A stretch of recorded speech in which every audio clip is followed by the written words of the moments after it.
But then the goose was like, I don't think so. The end. Yeah. So, did you like my parable? Oh, wow. You really did it. You really did it. So much energy. And the impressions in the ballpark. Yeah. Wow. I do a really good Mike Myers. Yes. Sounds like someone needs a lesson in the power of happiness. Who wants to get naked? What I need is a lawyer.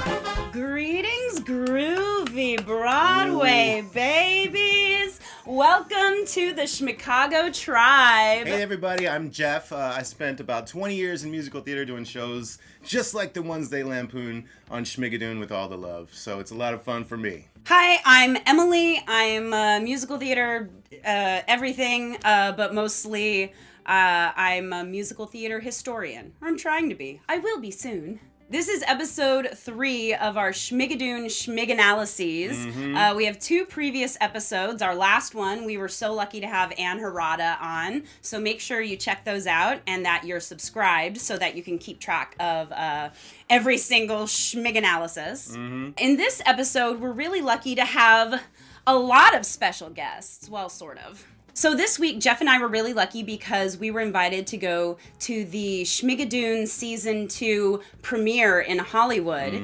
And it was a screening of the first 3 episodes at the Television Academy in North Hollywood. And it was followed up with a Q&A with a lot of the cast members, including Dove Cameron, Jaime Camille, Keegan-Michael Key, Cecily Strong, Titus Burgess, creator Cinco Paul, and Jeff's old buddy, Aaron Tveit. Good old Aaron Tveit. We actually had a little reunion between them. It was really fun to see him again. He rocked a coat that only he could pull off. We went up toward the stage at the end. Our friend Janelle was leading the Q&A. She's amazing, by the way. Absolutely. So she kind of told Aaron ahead of time that Jeff was coming and showed him this picture that I put up last week.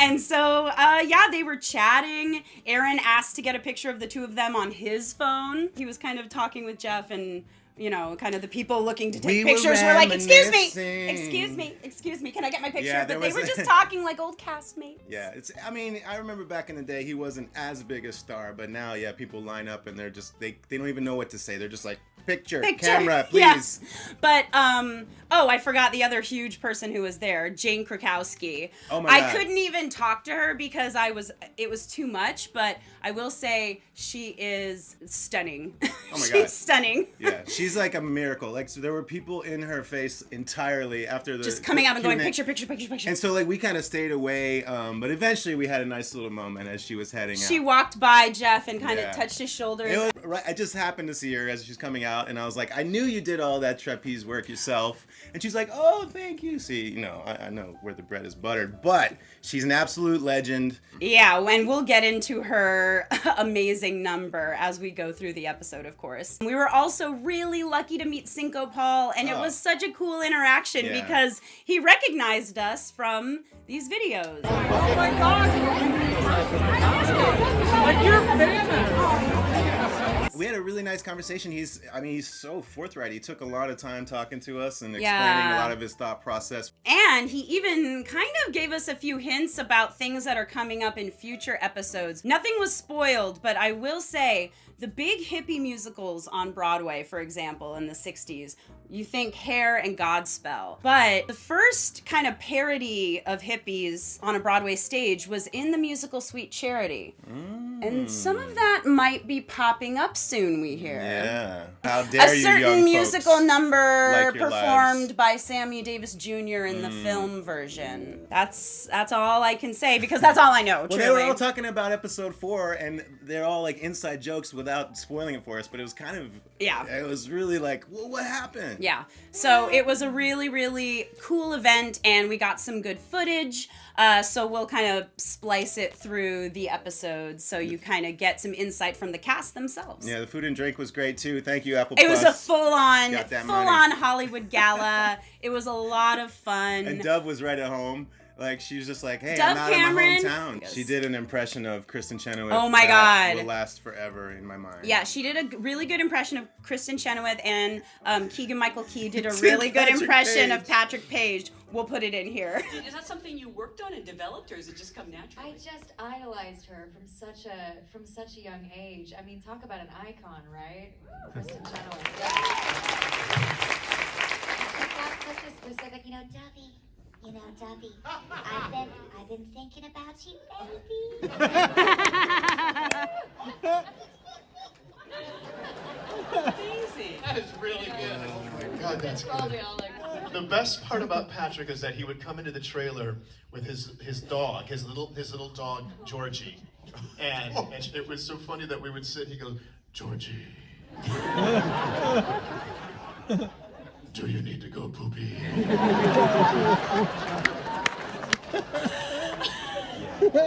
One moment, I'm going to take Georgie to go pee-pee and poopy. And that voice, that subterranean voice that he has. Enough of our glamorous Hollywood life. Yeah, sorry for it's being time to insufferable. go to the commune, baby. It's time for episode 3 of Schmicago, Bells and Whistles. All you need are bells and whistles to win the case. Though other jurists may say you're a disgrace. This is the 3rd episode in a row directed by Alice Matthias. Oh, right, yeah. And this episode was written by Julie Klausner. She does a lot of really fun stuff in this episode. In fact, this episode is probably our densest yet. The musical influences of the episode, we have Stephen Schwartz again and Stephen Sondheim again.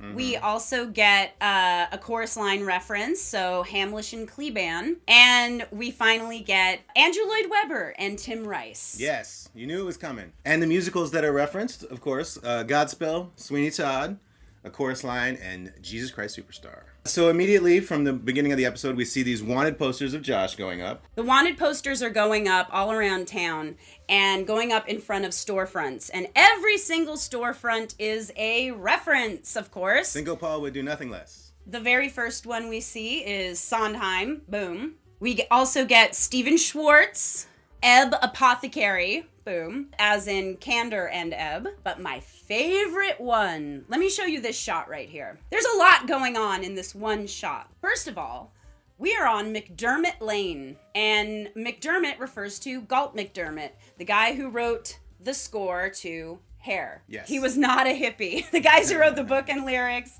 were very much so. This guy was like seasoned songwriter. Yeah, That's yeah. why the tunes sound so good. And then we have a storefront called Herman's Hummable Tunes. And this is like a million different references because, first of all, it's Jerry Herman, but also it's referring to his 1984 Tony Awards acceptance speech. Deep cut. That year, La Cage aux Folles was a big winner. And rightfully so. It won Best Musical, and it won in a lot of other categories. But it was up against Sunday in the Park with George. And Sunday in the Park with George was never going to be a big Tony Award winner. It has a Pulitzer for a reason. It's a little more thinky, But if there's any Tony I think it probably deserved to win, it was Best Score. Not just because it's Stephen Sondheim, but it's arguably his best score, okay? I mean, up there with Sweeney. And there's so many great scores, but Sunday deserved a best score win. And La Cage aux Folles has a lot going for it, but its score is definitely not innovative in any way. It sounds just like Hello, Dolly and Mame. It sounds like a musical written 20 years earlier. So when Jerry Herman won, he kind of made a little dig at Sondheim. It's been debated whether it was like intentionally at Sondheim, but this is a refrain Sondheim had heard throughout his entire career. And so it's a little bitchy. Again, all of these musical theater writers, they just acted like high school girls all the time. So this is the moment. There's been a rumor around for a couple of years that the simple, hummable show tune was no longer welcome on Broadway. Well, it's alive and well at the Palace. It turns out it's the narrator who's putting up the posters. Right. And he gives us another reprise to the camera. This time he goes, scoobity-doo, and kind of walks off like that, which is pretty funny. Titus is killing it this season, Yeah, man. Titus is taking all kinds of fun liberties here. I hadn't read a single thing, so because they hadn't sent it to me, not because I don't read scripts.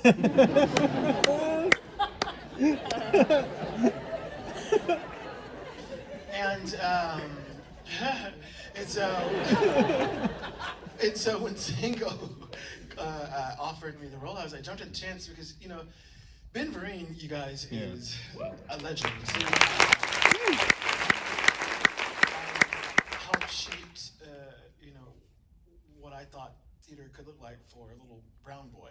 And while, you know, I'm not the dancer at all that he is, nor am I the performer that he is,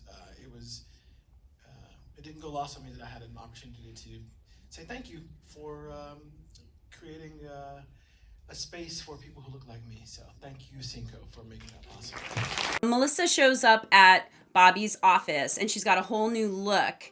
And when I watched it the first time, I was kind of like, okay, she looks like she's dressed in like Promises or Company.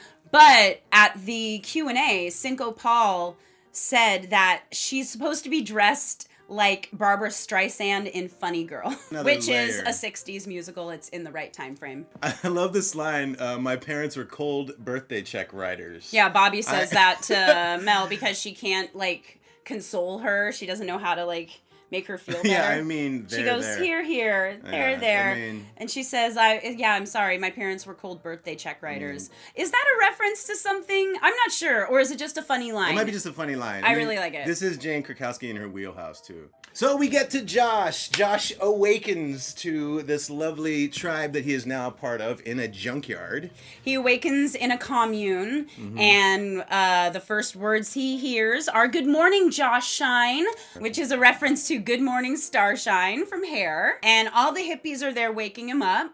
And Josh wakes up with a full head of hair with a beautiful afro somehow. But, you know, it works. And, of course, Topher is there. And Aaron, actually, I was curious because I've seen you play a lot of angsty characters. Topher is just such a joy. It must have been like, did you find yourself in a good mood playing him all the time?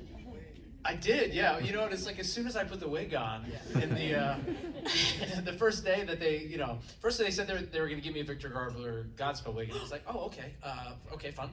I thought it was going to be more of a Robert Plant, but that's fine. You know, a little cooler. But no, I put that on, and I just could not stop laughing at myself in the mirror. And you know, obviously, we all know this is a visual medium, right? So when you have something like that, like costumes and wigs, it does so much work for you. That I felt very free, that I could just play. And again, the writing on the show is so good that it's all on the page, right? It's not really anything we're making up. And you know, for me, I'm generally quite a silly person in my real life, but I tend to play very serious and emotionally wrought characters for whatever reason. About me. But this was so much fun to kind of get to do this and just play this kind of insane version of Pippin and Claude and Jesus.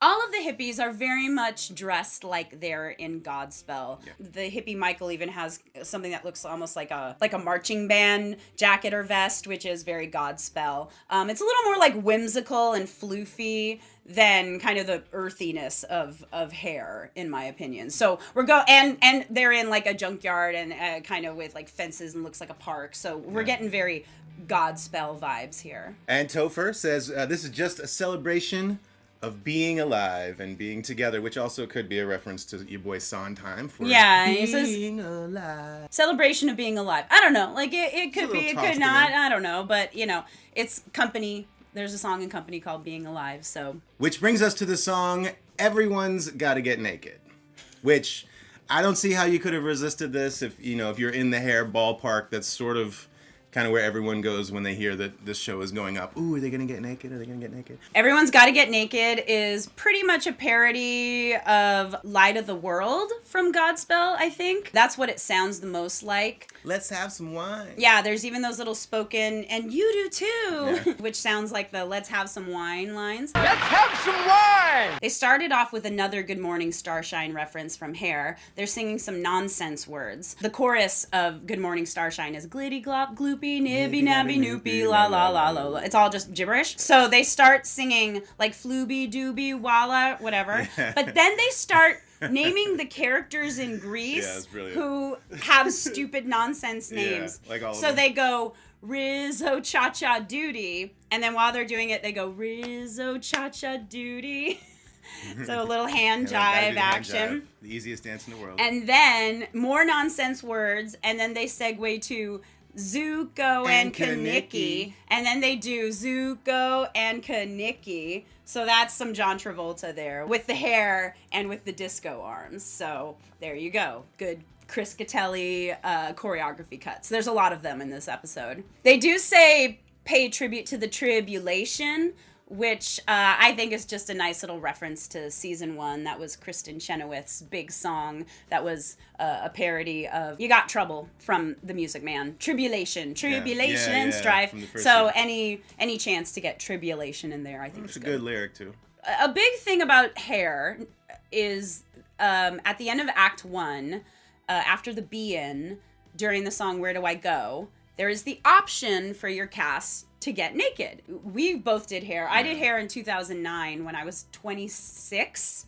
When did you do hair? I did in 2005 in Connecticut. Oh, wow. Julia Reno was our director. So you were 26 then, too. Yeah, she was the original choreographer, and she was our director. For hair? Yeah. And Galt McDermott came to our show. Mm-hmm. It was fun to meet him. We got to meet a lot of the original cast members, too. This was before the revival that came a little bit later on It came out in 2009. It came out the same year that I did it at the Chance Theater. With Jeanette Bayardelle, who Aaron Tveit and I did Rent with, who's one of my favorite singers of all time. She was in the Broadway revival? Yeah. Yeah. I got naked. Did you get naked? Yeah. Yeah. Sometimes, not every time, because we had a long run. We had like a 5-month run. And okay. We also had some matinees, and it was also kind of a dinner theater. People had sat at tables and had drinks and stuff. But again, like this part of the show is a protest. You know, there's nothing sexual about it. It's like you take your clothes off and you stand there. That's really all it Yeah. is. So when I did it, it was only like 6 weeks, and it was in the middle of summer. It was like July and August in Anaheim. So it was very hot. And so during the be-in, we were going nuts, you know, we're dancing all over the place. And then I remember we had to freeze during Claude's song, Where Do I Go? And I would always have some kind of like hair across my face like this, and I'd be sweating. And I just remember going, I want to take my clothes off so bad. I want to take my clothes off so bad. I want to get naked so bad, so bad, so bad, so bad.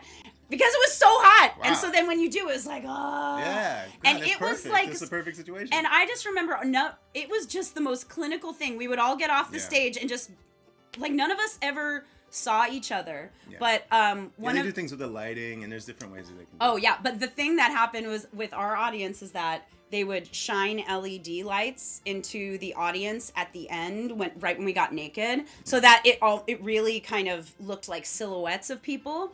But being on the stage, what you would see from a bunch of audience members every time was them going like that. Oh, yeah. Going like that so they could get a real good look. Well, this is the same thing they do in the Full Monty, right? When They do that in the Full Monty. Yeah. Yeah, it's a big part of hair. And it is the thing that a lot of people go to first. You did hair? Did you get naked? And you're like, yeah, but like it's not that bad. Yeah. You're in a mass of humanity. It just looks like bodies. And as I said, like a lot of the original company came to see our show up in Connecticut back in 2005, and they were like bragging about how crazy they were in the late 60s. They were like, we'd be having sex in the wings. And it's like, well, okay, so now I don't think the Actors Equity Union would look too kindly on that. Yeah. We would like have more professionalism these days. Well, it's funny when you think about the original cast and how they pulled a lot. I mean, there were like professionals in the cast, like Ben Vereen was in it, but there were also just like pure like street rats off of the streets of New York. But then the thing that's so funny is that 2009 Broadway revival. It's just all Broadway actors acting as hippies. Really nice sheen. With all these like perfect notes, Yeah. and you're kind of like, okay, sure. There's a nice package. Sure, I mean, they're great, but like, I don't know. I want the grit. Yeah. Anyway, we went on a little tangent there. Sorry about that. So that's why the nudity is such a big deal, and that's kind of why it's there and why there's a whole song about it. There's also these kind of shots of the tribe dancing, and that is very much reminiscent of the film Hair, specifically the opening scene in Aquarius. There's just a lot of these scenes in Central Park where you just cut to a group of hippies doing like Twyla Tharp ballet. Yeah. It's weird. But I do think it's really fun that we don't have to wait till the end of the season to hear Keegan-Michael Key sing, because he gets to sing in this and sings about how he doesn't really want to get naked. And so he's like, what if we don't want to get naked? Can we have that option? Which is often the way it goes in here. You have the option to get naked or not. No one's forcing you. Yeah. So we go to Quick Street finally, and Melissa's walking around. We get a shot of the Candor Absinthe Cafe, which is a reference to John Candor. I also like how it's Candor Absinthe, so it kind of sounds like Candor and Ebb. Candor Absinthe. And we also get the culmination of a joke set up in the first episode, where we have Lloyd Street, because Quick Street is adjacent to Weber Avenue. So Lloyd Street, Weber Avenue, it's all coming together. So 17 Quick Street leads Melissa to Miss Codwell's Home for Unwanted Orphans. Yeah. And we finally get to see Kristen Chenoweth playing pretty much Mrs. Lovett if Mrs. Lovett had Miss Hannigan's job. Yeah. So it's Mrs. Lovett filling the Miss Hannigan slot in Annie. Yeah, it's pretty good. And we have the girl and boy orphans that we met in the first episode. So again, Annie and all of her kids all mushed up together in this orphanage. She's also trying to sell the orphans, which I think is a little hint, a little nod to Oliver. Because Mr. Bumble is trying to sell him boy for sale, so he's going cheap. Only 7 guineas. So her big song here, her first song is The Worst Brats in Town, referring to the kids. And it is beat for beat the worst pies in London from Sweeney Todd. We're talking the da-da-da-da boom, da-da-da-da boom, da-ba-ba-ba. All those crazy kind of chords happening out of time. And lyrically, like every rhyme you can come up with fitting, in this long drawn-on sentence. Yeah, so it's really, really good. And of course, Kristen Chenoweth is so hilarious. I don't know if I've ever seen her play a Cockney villain, a villain type, but she's killing it. Shout out to Cinco for really nailing these parody lyrics. I don't know if I've ever heard Sondheim done so well. Like, the homage to Sondheim here is just fantastic with the lyrics. There was a line in episode 2 about, I'm going to have to sell my kids. For like, why did I have so many kids? I'm going to have to sell my kids. At the time, I was like, that's a weird line, but now it's you're kind of realizing why they said that. It's that's a common clearly, theme in these musicals, musicals, here in Schmicago, that's kind of a regular trade. We go back to the tribe, and Topher is kind of filling Josh in about how they've been protesting Octavius Pratt. And the tribe is doing these fun little interjections here, which are really funny and also really reminiscent of what happens in Hair. A lot of times Berger or Claude is talking to the tribe, and everyone goes like, flowers, or says something like that. Yeah. And that's exactly what they're doing here. Like, boo! Man! Busted! It's really great. But they've been getting naked and telling parables for ages, and nothing's changing, weirdly enough.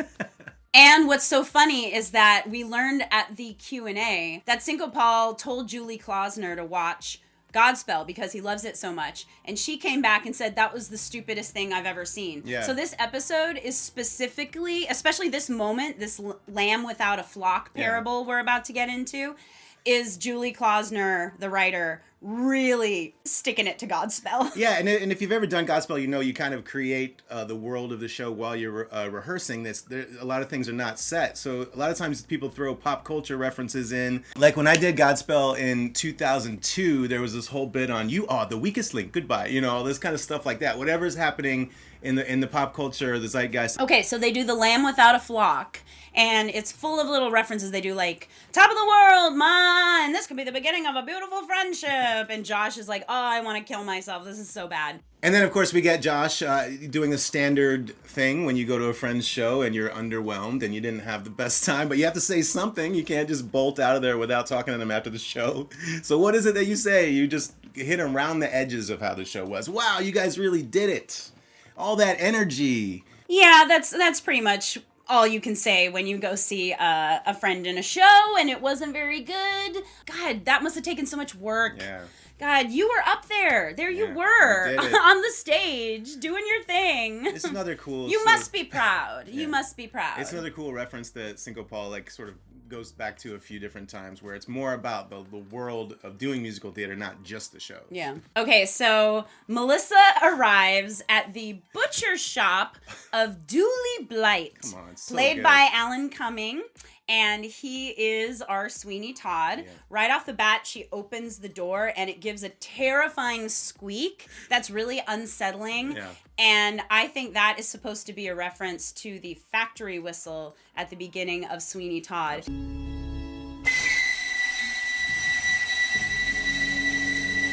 Everyone knows when you're listening to Sweeney Todd, like in the car, you have to turn the volume down at the very beginning. Otherwise, you're going to get really startled by that factory whistle, which is intentional. It's supposed to be unsettling. So Dooley Blight instantly sings a reprise of Miss Caldwell's song. But this time, instead of brats, he's referring to like brats, like bratwurst. So that's pretty funny. And he says they're the worst brats in town, which again, worst pies in London. Oh gosh. And then we get a song that Dooley Blight sings, which is somewhat medley of The Barber and His Wife and Epiphany from Sweeney Todd. The first part, he's like, there was a butcher who had a wife and family. He tells the story of how Octavius Pratt wanted to marry his wife, and so then he killed her, and then sent Dooley to jail and framed him for the murder. He's got the cops in his pocket. Things are really heavy, at this point. Just like Sweeney Todd. Just like Sweeney Todd. So then it's clear that Pratt is the judge. It's another explicit, he's the judge. He's Judge Turpin. But then it segues to Dooley's version of Epiphany, where he says, he holds up his cleaver and he's singing about how he's going to kill them all, kill them all, kill them all. And of course, Melissa is horrified. Really good parody of a couple iconic moments from Sweeney Todd. And it turns out that Jenny Banks is Dooley's daughter. Yes. And Elsie was kind of telling Dooley about Jenny's life before she was murdered. It's one of those situations where he can't talk to her because he's so ashamed of what's happened to him, and she doesn't even know that he's out of prison. Jenny, yeah. Jenny doesn't, yeah. So Melissa tells him that she'll keep an eye on her because he reminds her of someone she used to know, which would be Mayor Menlove from season 1. And that's when the door opens again and we get that wonderful screech, which is, please, you have to grease these hinges. And one of the tribe members, Alex, basically takes Melissa back to Josh at the commune, where they are partaking in some magic bread. Mm-hmm. Which I kind of dig. This is like a JCS line. There's a line in Everything's Alright where they say, "What's that in the bread? It's gone to my head." It's just a nice little moment there. Yeah, they never say what exactly is in the bread. They just say it's kind of magic bread. He but puts something in it. It's got something in it, and we get Keegan totally stoned, and it's really funny. But Melissa finds him. She burns her bra, which kind of made me think of the moment in the Be-In when they're all burning their draft cards. Yeah. But God, I love Cecily Strong's performance here because everything she does, she's such a square. Nothing she does, like, she keeps trying to help the situation. It keeps making it worse and worse and worse. Yeah. Like, she's such a good comedic actress. And Cecily, for you as a producer, you probably get to go out to some of your favorite Broadway stars to be in the show. And I go after them. Fine. It's great having everybody back again. And I think it was very important to make sure for us to get our story right. To be like, if we have to see them again, hopefully they have some kind of journey and something to say. So I was very happy with how we landed.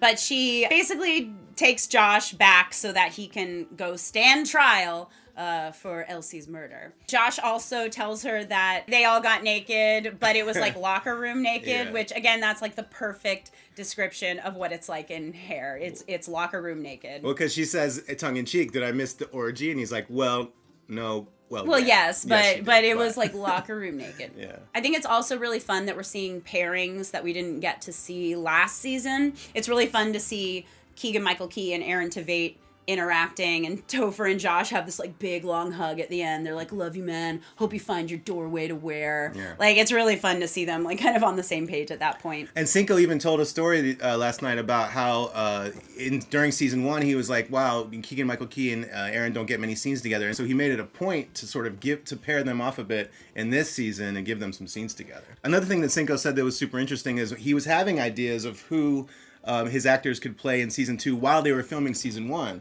So he even mentioned to Dove Cameron, do you think you'd be interested in the Sally Bowles character? And same with Aaron and the Pippin. I actually feel personally attacked by the bit in episode 1 where Keegan doesn't recognize her. It took me like a good 20 minutes, and I was like, I don't know if that was written into the script or if you came up with that on set. Yeah, that was in the script because I think I saw a picture of her early and I was like, wait, who is this? That was amazing. How long were you in hair and makeup for that? Well, so it was really important to Cinco that we get it as close to the Liza makeup as possible. So what you're seeing actually is not just the wig, they blocked the eyebrows every day. And so we had like all of this like prosthetic over the eyebrows. And then we had 2 layers of lashes and then a layer of lashes on the bottom. And then we underlined my lips so that it had that sort of classic 1920s like Cupid doll shape. And it really was just super transformative. Really, really long process to get it off at night. That's pretty cool. Oh, He was by the already way, thinking about that. we were right. Cinco specifically said that Topher is Jesus, Claude, and Pippin. Yeah. So there you go. But at the Schmicago courthouse, Josh is awaiting trial. The jury is muttering jazz. The judge is reading a newspaper that says he's guilty, probably. And it's clear that the narrator is beginning to show some more nefarious intentions. That is exactly the word I was thinking of. But just as all seems lost, Bobby Flanagan descends from the ceiling on a trapeze, flips around, drops down, and we get what is sure to be at least an Emmy-nominated performance because of this scene alone. Bells and whistles. So the song is really interesting because the melody and the tune is a parody of Dance 10 Looks 3, aka Tits and Ass, from a chorus line. So bells and whistles, that's tits and ass. But the subject matter of the song is very much razzle dazzle from Chicago. And there's even a patter sequence near the end, which is Getting Married Today from Company. Jane Krakowski, it has been confirmed. I thought there might be a stunt double at one point. Yeah, so for the it wide was shots. all her. Yeah. All her doing the flips on the trapeze, roller skating by blindfolded, doing the splits. She even asked Cinco, she was like, oh, I've always wanted to do the trapeze, so can I learn it for this song? Yeah. And they were like, yeah. The trapeze school is like right next door to right next our door venue in Vancouver. Yeah, it's so fun. So she got more trapeze experience to do this number. There's literally nothing that woman can't do. And actually, one of my favorite parts of that number, not to dismiss all of your amazing work, but I love watching Cecily's reactions. Yes. And I kind of imagine that's just you reacting. Yes, that's me going, what? I mean, it's enough to trapeze, and then you're roller skating blindfolded, and then there are sparklers and split. It's like, what can you not do? I have to say, from the very first day that Cecily and I did a read-through of these scripts, I've been so thankful for the comedy chemistry that we have. And I just, I am so thankful that I've gotten to do so many scenes with her. And then this season, I got the gift of doing more scenes with you. And it's the hardest thing to keep a straight face and try to do scenes with him. There was one point we were doing that jail scene, and I just was like, okay, I gotta buckle down inside so I can get through my side of the dialogue, because you're just so hilarious. And everybody in this cast enhances everybody else's performance, and so it's just a special group to be a part of. But I'm sure a lot of us Broadway fans knew she could pull it off because in the musical 9, she descended from like a silky swing or something like that. So she's amazing. Just another testament to her as a performer. She took this challenge and really, really wanted to go all the way with it. We even talked to the DP, John Joffin, afterwards, and he was telling us how much fun it was to shoot that scene because of how far Jane Krakowski went with it. They did things they weren't planning on. They took parts of the ceiling out, they took parts of the set out to get better shots or more intense shots of this performance. And so that's another element of the collaboration that makes this show so special. Most of the choreography she does in this is a direct reference to the Hot Honey Rag from Chicago. She does this thing. She does this thing. Chris Catelli really pulled these iconic little Fosse moments out of it. And of course, she does her iconic big slinky arms. So the choreo is Fosse, the song is Chorus Line and Company, and the sentiment behind it is Chicago. It's so much. It's so good. Plus a comprehensive knowledge of the